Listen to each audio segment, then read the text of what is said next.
are you?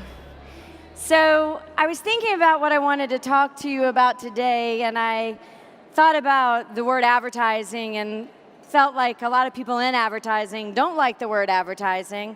And I started Googling like the death of advertising. And Patrick Coffey's article came up, should ad agencies even be called ad agencies anymore?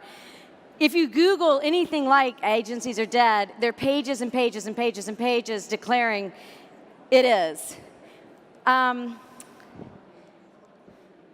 This is my confession. I love advertising. I like everything about it. I think it's important, and I don't want to be one of the people in the business that talks about how bad advertising is. I want to talk about how great advertising is. I grew up in the 70s in South Carolina. This is the kind of advertising I saw. Television was the dominant media. I still think film, wherever it plays on whatever screen, short-form film is an incredibly powerful way to communicate, to broadcast messages to the world. I'm a big proponent of it. I was sitting in the downstairs basement of my home in Greenville, South Carolina when I was 14 when this particular commercial, Share the Fantasy, for Chanel came on. I was watching the Ed McMahon Star Search show.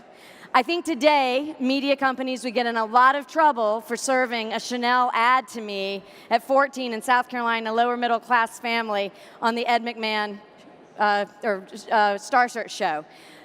I saw this commercial. I was absolutely drawn to it. I was like, who is that woman? Because I've never seen any woman like that. What is that pool? It's in the middle of grass. It's gorgeous. And who's that man with the very tight bathing suit, because we didn't wear anything like that in South Carolina. And when Leonard Nimoy said, share the fantasy, I was like, I want to share. I want to be in the fantasy.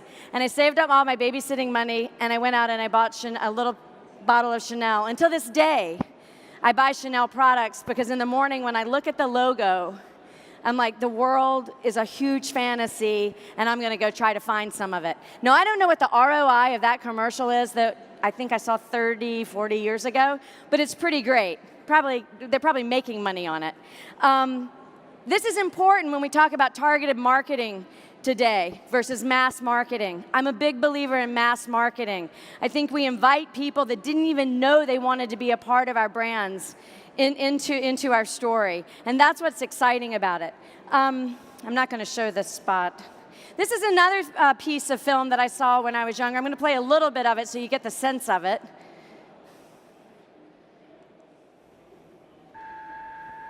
What if man had turned out differently? Then where would he wear Levi's stay-pressed slacks or Levi's fashion jeans? Would he put Levi's herringbone on his fins? Levi's stripes on his wings? How could he enjoy Levi's flares with Dacron polyester? What would he put in the pockets of our stay-pressed bush jeans? So this was a spot done for Levi's that I saw when I was, again, about 12 years old. I didn't know, we talk about branded content, I didn't know if this was an ad or not an ad. I just knew it was something that I loved. And I probably, if I had been the target audience, I would have been high while I was watching it, which would have made it even cooler.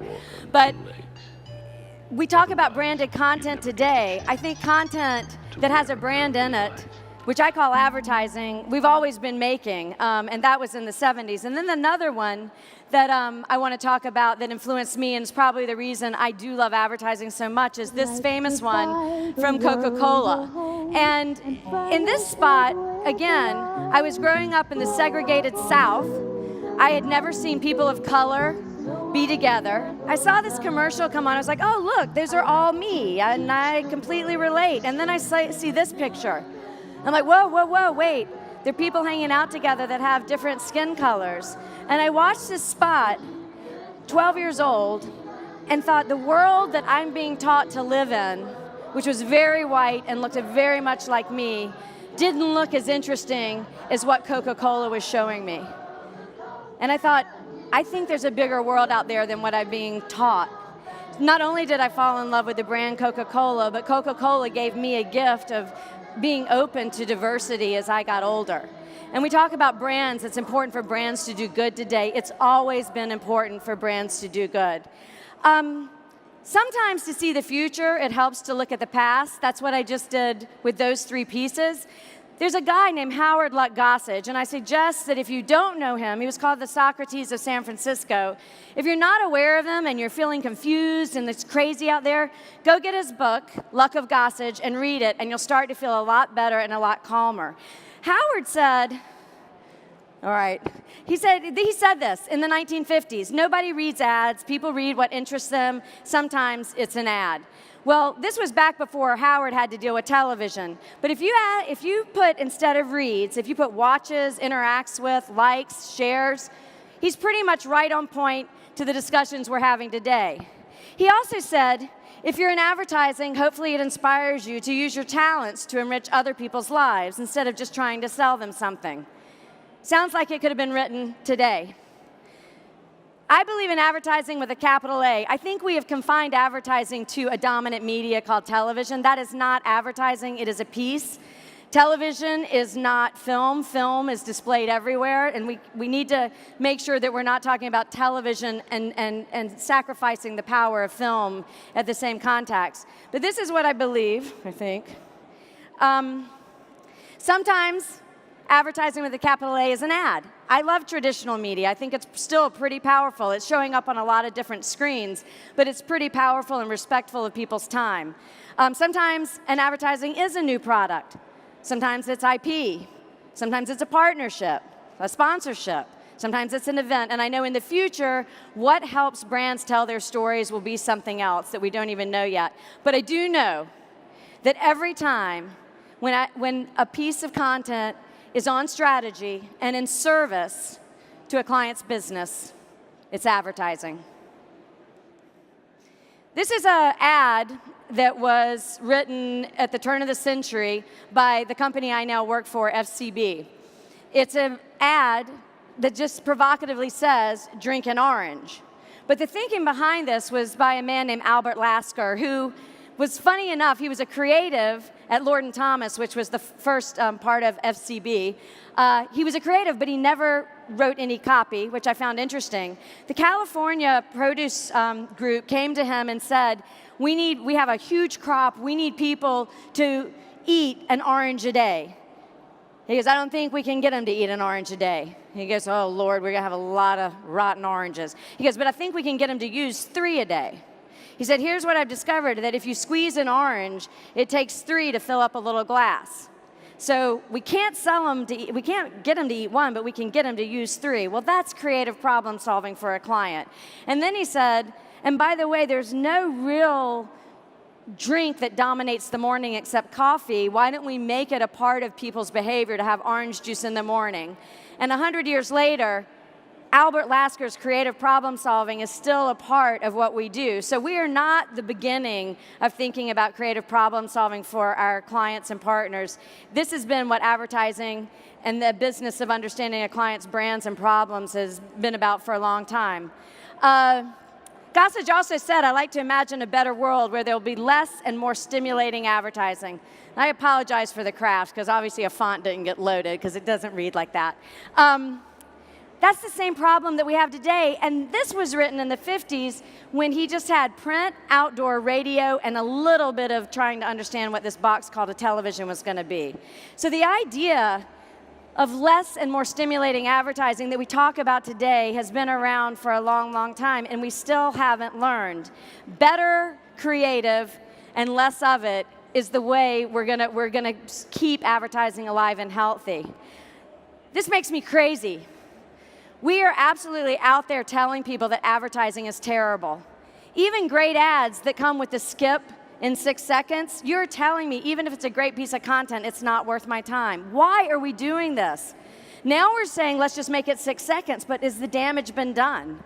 You know, have we so told people that advertising is so wrong that we have to beg you to watch it, versus starting to tell good things about advertising?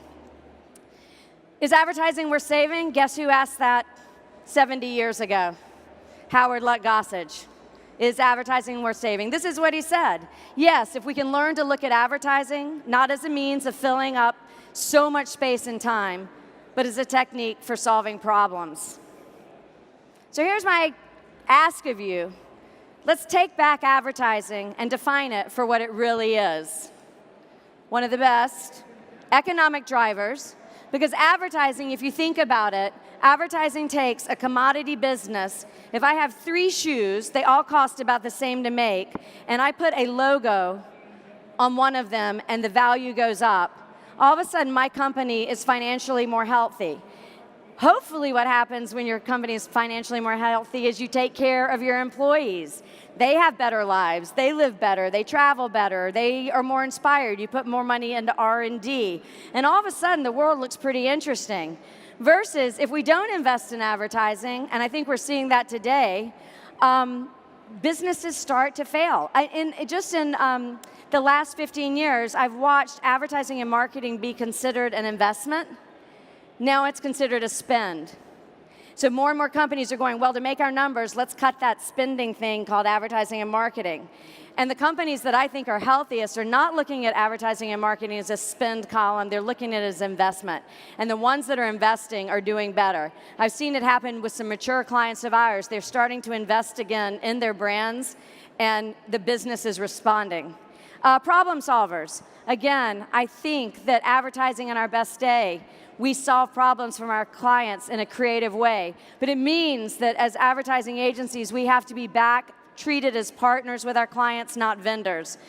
I think that what happened is that when people thought, oh, they just write television scripts, it became a very vendor-crafted point of view.